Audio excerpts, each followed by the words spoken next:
Not gonna lie, this key was pretty sweaty. Hello everyone, Bront, CatHerder here. We're having some fun talking Raid Shadow Legends, and we are here on the free to pause account to show you, well, let's show you a bunch of stuff. The competition is going to be ending on the 4th. Just so you guys are aware, assuming I can, I plan to stream for the last 4-ish hours of the competition on Twitch. If I'm able to do it on YouTube, I certainly will as well. However, there's financial barriers, unfortunately, for me to be able to do both, so I haven't had a chance to do that yet. My goal is to do that at least, assuming that my job will certainly allow me to do so, and if not, well, you know, I'll be streaming the night beforehand, so we'll certainly see. I will make some announcements on that. But we managed to get this key on hard. I figured I'd try Husk out, and it looks like Husk actually, oh, he did a bunch of damage here. In fact, he was a good replacement for Alice on this particular rotation here, just because there's an awful lot of bad affinities for Alice. So Husk does a bunch of damage here. He's not fully built yet either. I need to roll up some of his gear to get some more crit damage on him, get a little more speed on him, get a little more survivability on him, and obviously he's not fully mastered or even fully leveled up either. So the rest of this seemed to work really, really well. Tyrant's doing a ton of work. I really wish I could get a Brimstone on Tyrant. That would actually be massive. But yeah, this key did very, very well. In fact, I'll hide myself here just so you can see how much damage Tagore did. Tagore did actually a surprising amount of damage there. It was actually my fourth damage dealer behind Husk and Tyrant and Geomancer. Burns, very, very good strategy for hard and normal. So I actually kept this key because that's the equivalent of one keying normal, and this clan is taking down hard and normal Hydra, and I managed to get to the second chest, which is still the same as the first chest for some strange reason, on the free-to-play.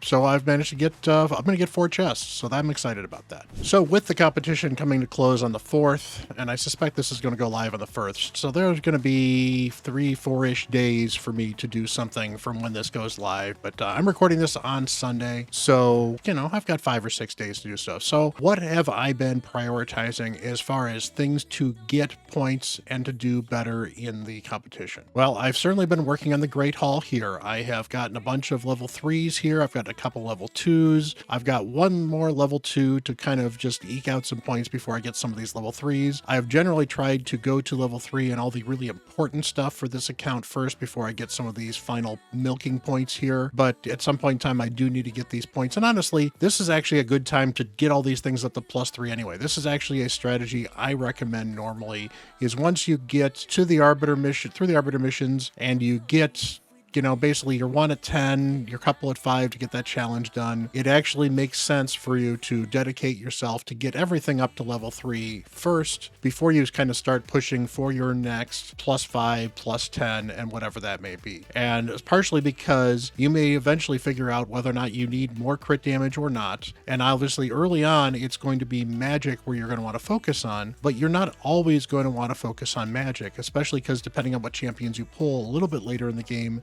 you may end up saying, oops, I'd rather go Void, or oops, I'd rather go Force. Like on this particular account here, I think I'm actually going to go a little bit more into Force because I've got Husk that I'm now doing some damage with. I've got Durandal that's been doing some damage. I've got a few damage dealers in that faction, in that thing that are doing well. I've got a couple of debuffers where that extra accuracy could be very helpful as well. So, you know, and I have a few Void champions that are certainly helpful, but I don't have a lot of really good Void champions yet because I haven't pulled a lot of Voids. So that would be kind of my plan going forward, depending on what happens after the 4th, but I am certainly going to make sure I can max out as many of these at +3 before we move on further to get anything else.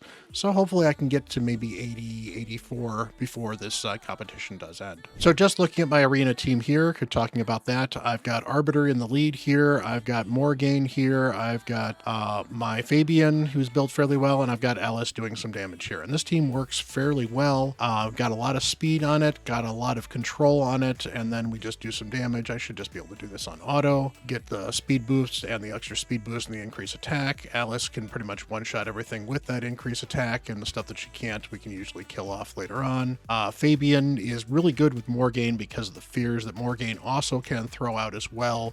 So that's been a very, very effective combo for me to farm some arena medals. So for the most part, I'm just looking for some of these easier fights, but I can take some full-on fights with this team, and it's definitely been a bit of a revelation to be able to do as well as Arena as I have been able to do. We also have been focused on Live Arena, where I'm actually in Silver 4. In fact, you can see I got 5 wins the other day. In fact, I got 5 wins in 6 trials yesterday, which was absolutely amazing. You can see my battle log. I'm getting beaten champions. I lost to a Mikage here, but hey, I beat a Toshiro here. I've been beating champions or teams with mythicals. I've been beating teams that have pay-to-win champions such as He-Man and Xena. I am doing pretty well as far as the champions and the teams that I am able to beat in Live Arena. Sometimes it is super frustrating because when I fight somebody who's really been playing well and they know what they're doing and they just haven't done a lot of Live Arena, I get absolutely murderized. But when I'm playing people that are kind of around where I am as far as account level goes, maybe a little bit higher or maybe a little bit lower, I do fairly well. I can hang into a lot of fights because of how I've built the teams up. And generally, I use the same teams I use in my classic arena, other than I will also throw Sun Wukong in there as well, because that means I have 2 damage dealers and I have plenty of speed auras to be able to throw up a good speed aura there anyway. And in fact, I'm going to get either Arbiter's or Sun Wukong's speed aura, which is a very good speed aura for that team. So I'm going to get at least also 1 speed champion, at least with Morgaine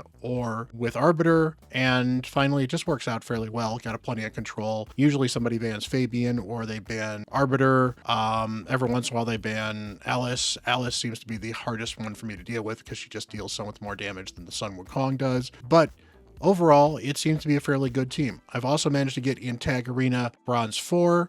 I don't plan on staying in Bronze 4 for this particular competition, so I'm probably going to drop back down to Bronze 3 just because I want to get as many of these easy fights as I possibly can ready to go to build up as much of this stuff so I can buy some of this stuff. Normally, I don't recommend buying the silver, but I have plenty of these things right now and I don't have much else to do with them, so I've been snagging these. In fact, I'll snag that chicken as well. Substat chats I like as well. And I've been buying some of these Drexstar fragments because honestly, there's no reason not to, because I have plenty of these things. As you can see, I have enough to buy this and possibly this ancient shard. I'm going to have these in a few days, so I should be able to earn plenty enough to get that energy in a couple days, and then ancient shard I'll have before this event is over, which will be great because I'll probably certainly pull it before the event is over. For the most part, I am in shard eating heaven at this point in time. There is no reason for me to keep a shard on this competition just because I might pull a champion that might help me out somewhere. Faction Wars, we've gotten to 586. We've done fairly well. I was really hoping I could clean up this in Demon Spawn, but my team just doesn't have enough healing and stamina to really last in this. And basically, I've got 2 or 3 3-star champions in this team that are just not built super well, and I don't have the resources to improve them. It would only be those 2 extra stars, which while that is certainly competition points, it's not going to get me through stage 14, even with Tyrant. Tyrant is good, but he's not going to get me through stage 14 without a little bit of help from somebody else. Stage 14 really kind of requires a team, so you certainly need to worry about that. I was really hoping Sylvan Watchers will be open before I get a chance to run. The problem is 5 days means it opens on Friday night. So Friday night is going to be, well, maybe it opens on Thursday. If it opens on Thursday night, I can get 6 more stars in my Sylvan Watchers. My Sylvan Watchers team is great, so hopefully I can do that. Dwarves, I've got a chance at doing something else. I probably have to invest just a little bit more in maybe Morag, and I've got Geomancer there doing fairly well. I've got Master Butcher, who's built okay to support some stuff. I may even have to 5-star Filja to just do a little more damage, and then my dwarves are in pretty good shape. Problem the dwarves have is I don't have any healing dwarves or support dwarves, really. It's mostly damage dealers, and that makes it definitely a little harder to focus and to get through on stage 14, which is where I'm stuck there. Sacred Order, I'm near the top. We're doing well. If I spend some time investing in this team, and by investing I mean I need to get a 5-star Mistress of Hems and I need to book her. So that's not going to happen during the competition because it just doesn't make a lot of sense. But Sacred Order, I think I might be able to fish a Sacred Order. Same with Dark Elves. The big problem with Dark Elves, I don't have a lot of healing there either. So right now I'm running 2 Cold Hearts, a Durandil, my Kale, and then a Fang Cleric. Fang Cleric has been made 5 stars because I needed him for some other stuff. I was kind of hoping to get him and use him to help me through one of the Centranos floors, but we have not been able to do it. So it's you know, it is what it is. Again, I need to invest in Fang Cleric, and I probably need some other kind of support for the second Cold Heart to make it through, but those Dark Elves are doing pretty well as they are right now. And overall, that's just kind of the story, is in a few places like the Undead Horde, I have been able to make a ton of progress. Fabian is doing well. I've got Morgaine. I now have Husk built fully, and I've got Gorgorab. So I actually think I may have a team that will let me get through Undead all the way to the end. I just don't think I'm going to have enough keys to get through the end, and I'm still going to have to do some investment that I don't know if I'm going to be capable of doing, just because I don't know if I have enough books to fully book Gorgorab, which I'm probably going to need to do for that. And even then, that's the boss that does the instant kill, which can be very frustrating if he happens to get Gorgorab dead, because then I don't have any other reviver, and Gorgorab's also the only healer I really have there as well. So it's going to be really close if I can manage to get through there, but I've got a bunch of really good champions, so there's actually a really good chance I can make it really far in Undead. So that, I'm hoping, is going to be 12 more stars. If I can get 6 more stars here from Sylvan Watchers, we're talking over 600. We're talking about getting maybe this legendary book, which would be kind of cool. I don't know who gets that legendary book, if it's going to make a difference, but maybe I can get that legendary book before the end of this competition. Be kind of cool, and I'm effectively 2/3 of the way to Lydia. So right above me, you can see my clan boss team. This was very frustrating to me because my second run of this clan boss team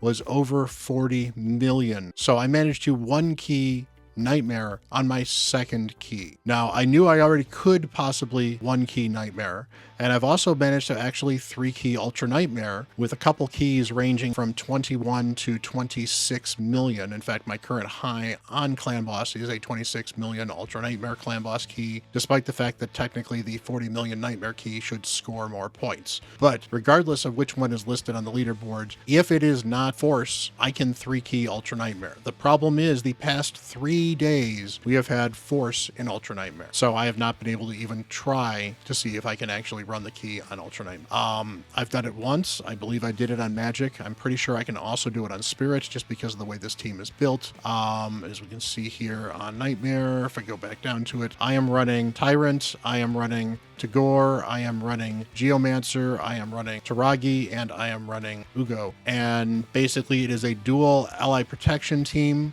Tyrant is in not reflex gear, he is in relentless gear because it just happened to be a really good build for him. The good news about that is he can get his ally protection out really well and get the burns out if I wanted him to. I don't really have him do the burns, but that's great because his A1 actually heals more if the enemy is under burns. So as long as Geo keeps the burns out, Tyrant is healing himself, keeping himself alive. Very similar to how Taragi is keeping himself alive with his A3 when he throws out that. So between the two of them combined, they generally keep themselves alive. The only real problem I do have is every once in a while Tyrant can take enough extra turns that he can outrun an ally protection, and during the end of it, maybe that can spell doom for the team. I don't know if there's a good way to fix that without taking him out of that and putting him in some other gear, but it's actually going to be difficult because that gear is actually so good. I have not been able to get a build that is close to the same stats that is not in relentless gear, which is weird, but that's kind of how my account is rolled with gear. And that's really kind of been the story of this account and how I've managed to run it and how I've managed to do so well. I've gotten just good enough champions, and I've gotten some really good gear, and combined with those with knowing how to build champions, I've been able to eke out the best I possibly can in just about anywhere in the game. So I've been able to get Alice into Savage really early. I think that was less than a month to get her into Savage. I also have this wonderful pair of boots right here that ascended speed as well. These are absolutely amazing Merciless boots. I would love these on my main account. That's how good these things are. I've had a couple of other good pieces of gear. I've got Arbiter. Well, Arbiter's an okay gear, but like this is actually a pretty nice set of gauntlets, even if it is flat attack, because I triple rolled into speed, and it's feral set. So if I get a second feral piece like I have here, which also triple rolled into speed, you're in good shape. So my Arbiter is already 291 speed. The moment I ascend her, she gets an additional 10 or 12 speed, plus she gets a bunch extra from masteries, plus she will get an additional 5%, plus an additional 12% extra, plus an additional 10% extra from that too. So she'll get almost 30% extra from that as well. So that's another 9-ish speed. So she will be 310, 315 if I make her a 6-star. Maybe I might do that at the very, very end just to kind of get that speed thing. I'm currently not in the top of the speed. I'm in the top 4 or 5 of speed, and that's not going to get me the #1 spot. So I don't see it as being something that's really required, but it'd be kind of nice to kind of do. Meanwhile, I've had really good luck with getting Fabian. Live Arena has been super good for me as well. Not only have I gotten speed boots like this, which these are great speed boots. Again, I would love these on my main. I'd actually like to get these onto a damage dealer of some kind, but right now Fabian is who gets them because he's also got this, kind of nice, good speed chest with some accuracy on it as well. Lets me speed him fairly well, keep him with the rest of the team, and as you see, he's got Feral, he's got Pinpoint, he's got, he's got Perception. I don't know why I'm blanking on that. And of course, he's got the Impulse gear here as well. Get some skill resets going as well. He has been super good for all kinds of areas in the game. I've had to use him in Centranos in a couple places, and he is just a great wave control in addition to everything else that you could ever want from a champion like this. So I cannot complain at all about Fabian. I am so glad I did the fusion, and he has definitely helped keep me in the running on this account. I could show you all the other builds, but honestly, I don't want to have this video take way too long here. We've gone through an awful lot of stuff, though. Let's go check out the dungeons quickly, and then we'll wrap this up. So I've started working on Hard Ice Golem. These are still a little bit of RNG based on what we're working on. This is kind of the team I've been working on, and I think I need to pull Ellis out and maybe put Geomancer back into this and just kind of really take this super slow. The team survives just fine as long as he doesn't get his retributive hit. But between Tyrant and and Taragi with the ally protection, Taragi getting some decreased attack, and the Geomancer's burns possibly doing some extra damage mitigation as well, I think getting Geomancer in here will probably help me do this very, very slow. But again, I don't need to have it done fast. I need to do it because it's extra points in the competition. These are points I can make up because Bone's all the way at level 9, and I'm like 3rd at level 1, maybe 2nd just because of the time. And I can certainly try to push 2, 3, at least stage 2 and stage 3. That would be some extra points. Spider, I have not had a chance to push into hard yet, but I've got a shot with it. This is my current Spider team. This team may still work okay on the Spider. I think the problem I'm going to have with the big Spider is with the big Spider, I can't do any turn meter control, which means that what's her name? Coldheart ceases to be as good as she could be because I kind of need to survive and do what I can to either keep the Spiderlings alive or kill the Spider. So I might have to bring in Alice to start nuking the Spiderlings down to hope that she can do it with the rest of this team here and keep the burns under control and just kind of hope that we can get some damage reflected on the Spider. Because he is immune to burns, he's going to be immune to Geomancer's Reflect Burn, however. So Geomancer is not particularly good for hard either, so it is definitely a rethink of how I would manage this team. Maybe I need to bring Taragi in to kind of focus the Spiderlings on him to make him a sacrificial lamb. Maybe I need 2 other revivers and just hopefully I can keep everyone alive and get enough of those burns igniting. The problem is it's a lot harder to do with the Spider in hard, so I may not have a hard Spider team. We'll kind of figure it out. Dragon, I certainly need to push to Dragon 8. Dragon 8 is just a really bad affinity for my team, so Dragon 8 may not happen. It's a little unfortunate. If I can get past Dragon 8, I'm pretty sure I can get to Dragon 9, maybe even Dragon 10. But again, I don't have a lot of poisons I'm throwing out there at the moment. Taragi certainly could help me, but I haven't been focused on Dragon. And finally, hard Fire Knight is just really, really difficult to do. I do have Morag kind of built, but she is a random 2 ally attacker, so she's not super reliable. I do have Croydian possibly for everything else on Hard Fire Knight, but Hard Fire Knight is just really, again, asking an awful lot, both in gear and both in the setup. Plus you cannot control the turn meter. So my Geomancer that I'm currently using for turn meter control, as well as my Coldheart, are no longer going to be particularly functional. Certainly one of them becomes Morag, and then the other one, I don't know who they would become. The only other people I have, well, Croydian would be the person, because I would need to bring Croydian in for this team to give me some increased speed, as well as the freezes for the boss. So maybe I'll see if I can sneak past wave 1 or wave 2 with that. We'll certainly see. I don't think it's really going to be the case, just because I'm going to have to lose enough A1 attacks to really make this difficult, and I'm not going to have a lot of turn meter control, so it's mostly going to be trying to survive the boss and outlive the boss. That is one place where Cold Heart still can be useful, because the boss does heal whenever he brings back his shield. Cold Heart's block healing on her A1 can actually be very useful here. The problem is that she's so squishy that she's likely to die every time he pulls his shield back up, so with no shield control, it's definitely going to be problematic. So that's at least all the standard dungeons. I can certainly see if I can push a little bit further in Shogun and Sand Devil. Sand Devil is probably a hard stop just based on where it is. I don't have the right champions for it, but we can certainly see. And in Shogun, who knows? Maybe I've got a team that can actually push just a little bit farther in Shogun. It would be nice to get a few more things. I've got a bunch of Ascension because I've been farming Iron Twins pretty regularly, and I think that's one of the reasons I've managed to actually stay on top as well. The blessings, and I've been kind of lucky with them. Again, the account's been weird. I've been kind of lucky with gear. My champions have been good enough. My souls have been decent. It's not been amazing, but I've made the most of what opportunities I've been given, and I've been given several opportunities to think and use champions in fun and interesting ways. And it's been a lot of fun. So I'm super excited. Good luck to Bone. You know, I'd say may the best man win, but honestly, at this point in time, we're both good folks. We both know raid, and I think we've both proven that. So I think this is going to be fun through the end. I would like to win, and if not, Bone, you've been a great competitor. This has been awesome. So we'll see what we're going to do as far as, you know, pushing things out for, you know, post-competition. Maybe Bone and I'll get together with something. Maybe I'll get on Hell Hades' channel and talk with him a bit. It'd be kind of all fun to do something like that. I'm sure I will continue doing some collabs with some of these creators. There's been plenty of good content creators that have been in this competition, and it's been an honor and a privilege to compete with all of them. And you guys have been absolutely amazing with all of your support. Much love. Hit that like button. Hit that subscribe button.